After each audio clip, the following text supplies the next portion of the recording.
At 11:43 p.m. on August 31, 1925, a porter named James Williams stands in the narrow aisle of Pullman Car 312, the City of San Francisco Express, somewhere between Omaha and Chicago. He's 34 years old. He's been awake for 19 hours straight. His white jacket is spotless despite the coal dust that seeps through every crack in the car. In his pocket, he carries $2.37 in tips from 16 passengers.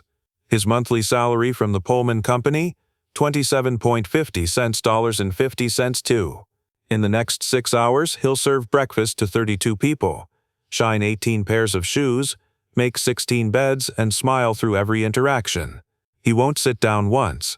He is one of 12,000 black men who work America's railroads as Pullman porters.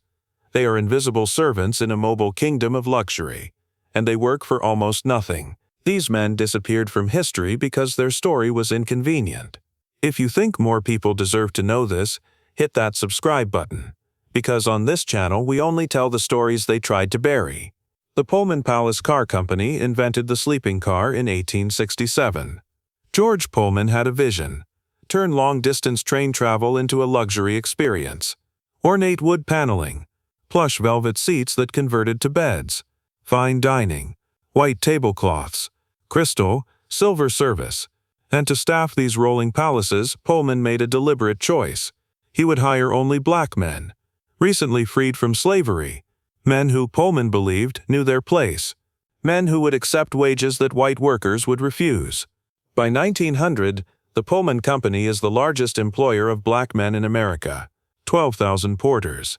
They work the rails from New York to Los Angeles, Chicago to New Orleans, Seattle to Miami, every major route, every luxury line.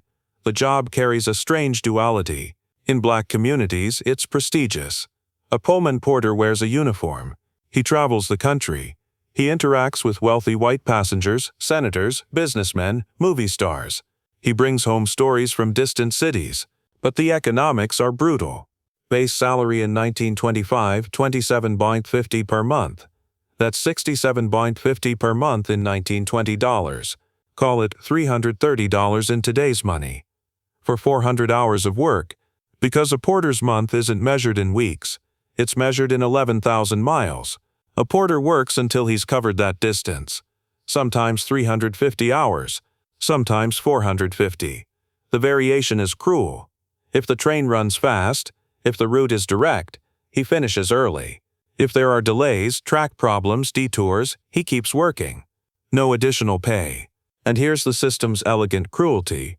Those 11,000 miles must be covered within 240 hours of actual travel time.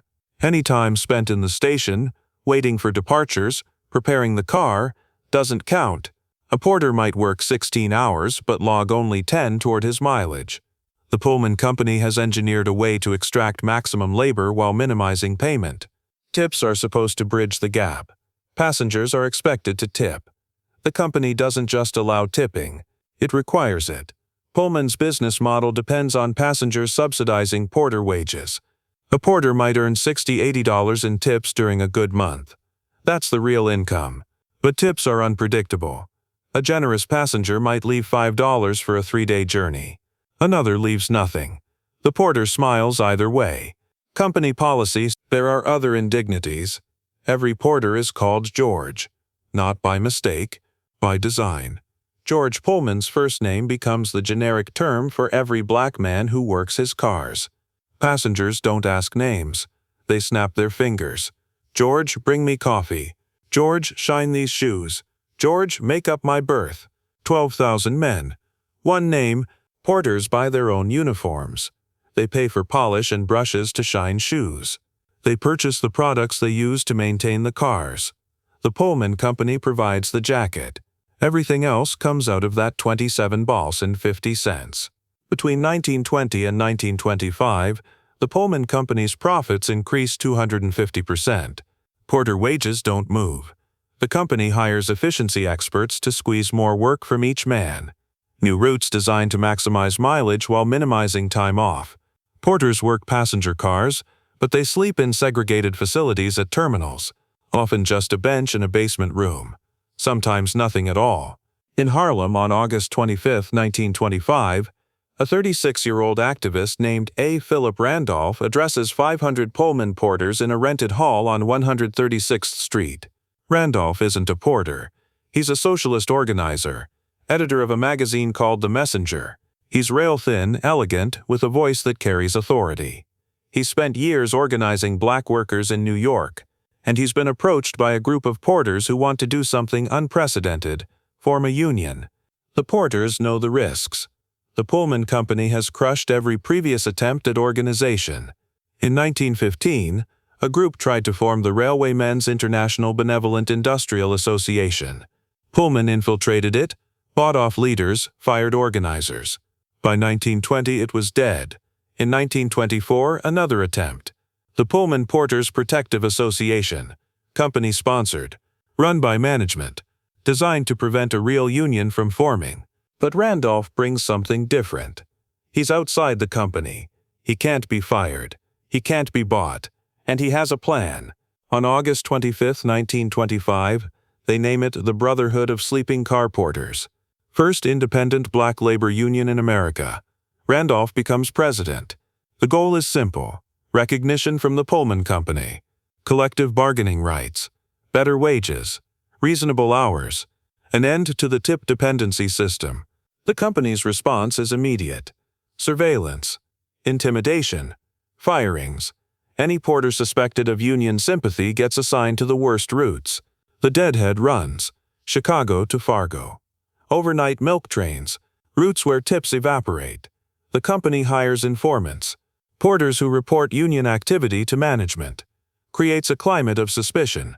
Who can be trusted? Who's reporting back? They fire 372 porters in the first year. No formal charges. The Pullman Company doesn't need cause. At-will employment. They let men go after 15 years of service. After 20 years. Message clear.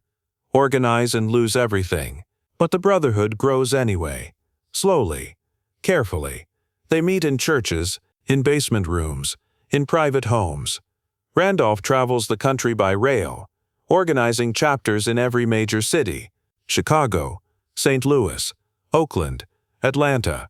He speaks in the language of dignity and rights. We are not asking for favors, he tells them.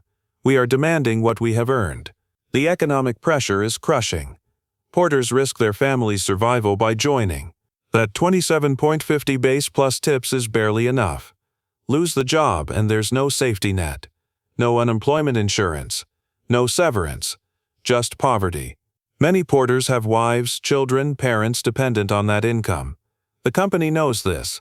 Uses it. In 1926, the Interstate Commerce Commission holds hearings on railroad wages. The Brotherhood submits evidence. Pay stubs showing porters earning less than half what white conductors make for comparable work. Timesheets revealing the 400-hour months. Testimonies from porters who've worked 20, 25, 30 years without a raise. The ICC reviews the data, issues a report, concludes that porter wages are indeed low, recommends the Pullman Company consider adjustments. No enforcement mechanism, no requirements. Just a suggestion. Pullman ignores it. The Brotherhood faces another problem. The American Federation of Labor won't recognize them. The AFL is the dominant labor organization in America, but it's segregated. White unions only. Randolph applies for a charter. AFL leadership stalls.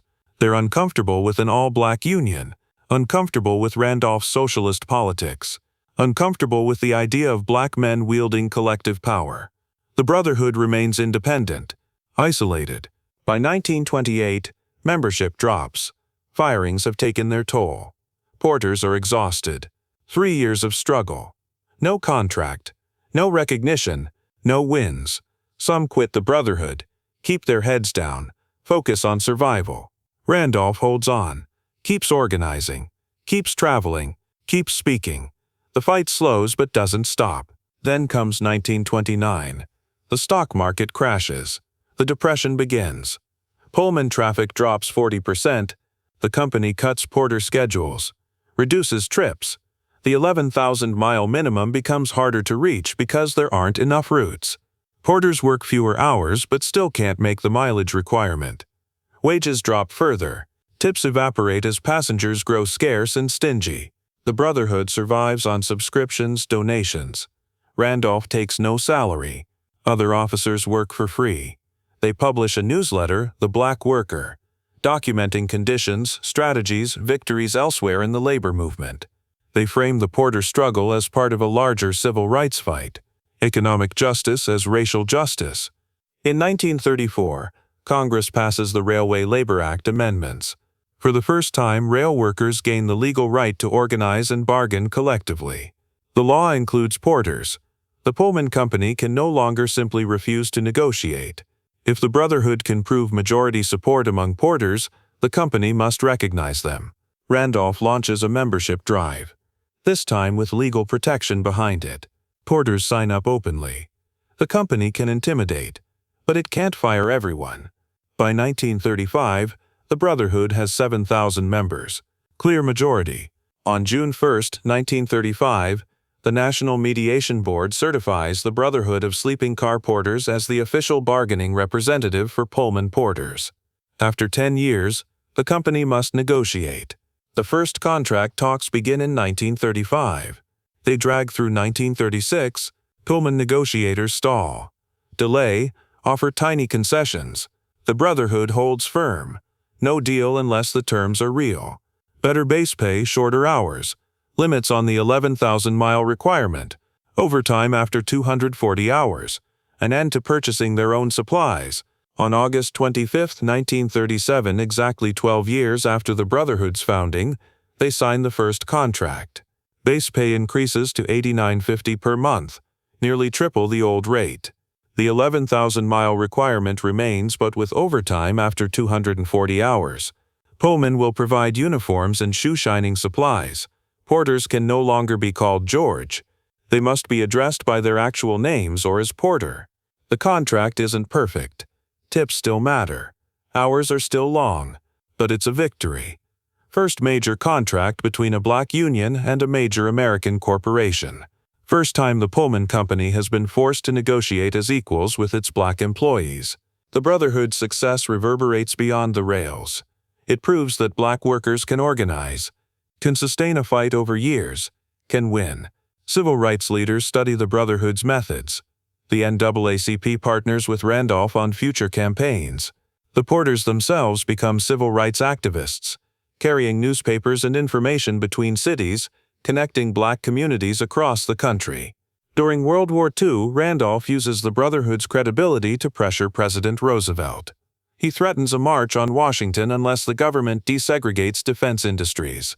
In 1941, Roosevelt signs Executive Order 8802, banning racial discrimination in defense contracts. First federal civil rights action since Reconstruction. The Porters Union made it possible. By 1950, there are still 10,000 Pullman porters. The job has changed. Better pay, better conditions, more dignity. Men retire after 30 years with pensions. They send their children to college. The Pullman porter becomes a symbol of black middle-class achievement. But the industry is dying. Airlines take passengers away from rails. By 1968, it's essentially over rails. The last traditional Pullman car runs in 1969. The porters who built the Brotherhood are old men now. Some still working, most retired. Philip Randolph is 80 years old, gray and frail, still advocating for workers' rights. He'll live until 1979. When he dies, they'll call him the most important black labor leader of the 20th century. The porters are mostly forgotten now. Their cars scrapped, their routes abandoned. But their legacy runs through everything that came after. The civil rights movement learned from their patience, their organization, their refusal to accept degradation as permanent. They showed that change comes from collective action, sustained over years, through setbacks and intimidation and exhaustion. James Williams, the porter standing in car 3012 in August 1925, retired in 1962. He was 71. He'd worked the rails for 42 years, made probably 3,000 trips, served maybe 100,000 passengers, shined 50,000 pairs of shoes. He died in Oakland in 1968. His grandson became a lawyer. His great-granddaughter became a judge. The men who worked for tips only built more than they knew. They built a union. They built a movement. They built a road their children could walk with their heads up.